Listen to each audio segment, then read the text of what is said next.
শংখচূড় অসুৰৰ জন্ম। শংখচূড়ৰ কথা কোৱাৰ আগতে এখন গোলকধাম ৰাজ্যৰ কথা জানিব লাগিব। শাস্ত্ৰই এখন গোলকধাম ৰাজ্যৰ কথা কৈছে। কথা হ'ল গোলকধাম ৰাজ্যখন কি? ৰাজ্যখন কেনে? ধৰ্মতত্ত্ব অনুসৰি গোলকধাম হ'ল কৃষ্ণই ৰাধাৰ লগত বসবাস কৰা এখন স্বৰ্গীয় আৱাস। যিখন আৱাসত সকলো দিশতে সৌন্দৰ্যতা থাকে।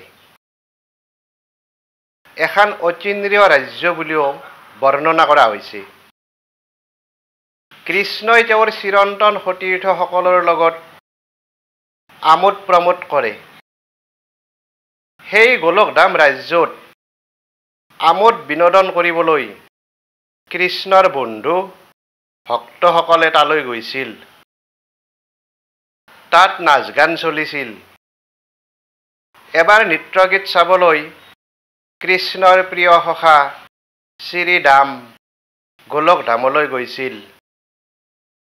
শ্ৰীদাম আৰু কৃষ্ণ বাল্যকালৰ বন্ধু আছিল। দুয়োজনে সখা বান্ধিছিল। সখা হ'লেও শ্ৰীদামে কৃষ্ণক বহুত ভক্তি কৰিছিল।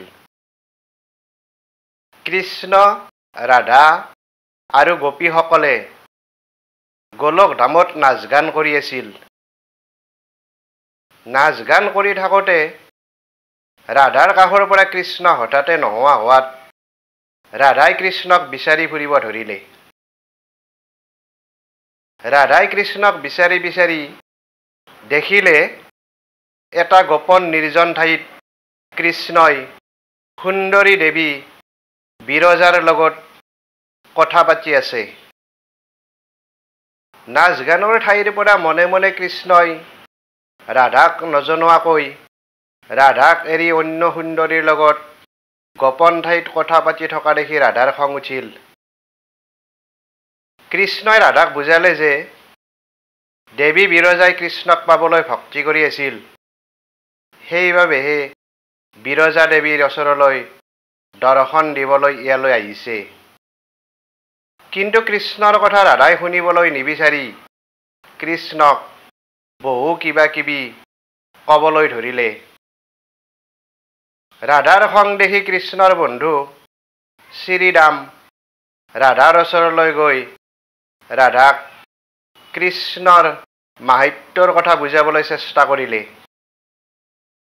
ৰাধাৰ ইমানে খং উঠিছিল যে শ্ৰীদামৰ কথা শুনাটো দূৰৰে কথা, শ্ৰীদামক কৃষ্ণৰ হৈ ওকালতি কৰা বুলি কৈ শ্ৰীদামক অসুৰ ৰূপে পৃথিৱীত জন্ম ল'ব বুলি তৎক্ষণিকভাৱে অভিশাপ দি দিলে।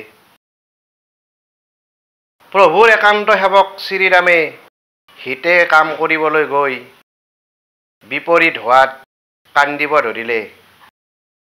কৃষ্ণই শ্ৰীদামৰ কাষলৈ আহি কান্দিব বাধা দি ক'লে, হে মোৰ মৰমৰ বন্ধু, তুমি ৰাধাৰ অভিশাপত অসুৰ হৈ জন্ম ল'লেও তোমাৰ কামে অনাগত ভৱিষ্যতত ধৰ্মীয় আলোচনা, ধৰ্মীয় সভাত স্থান পাই থাকিব। ধৰ্মীয় সমাজৰ মানুহে তোমাক অভিনয়, নাট কৰি গোলকধামত নাচ গান চাই আনন্দ ল'বাৰ দৰে পৃথিৱীতো মানুহে তোমাৰ গুণ গৰিমাৰ অভিনয় কৰি আনন্দ লভিব। সেইজনে আছিল সৰ্বশ্ৰেষ্ঠ অসুৰ শংখচূড়। প্ৰভুৰ একান্ত বন্ধু শ্ৰীদামে ৰাধাৰ অভিশাপত শংখচূড় অসুৰ ৰূপে পৃথিৱীত জন্ম লৈছিল।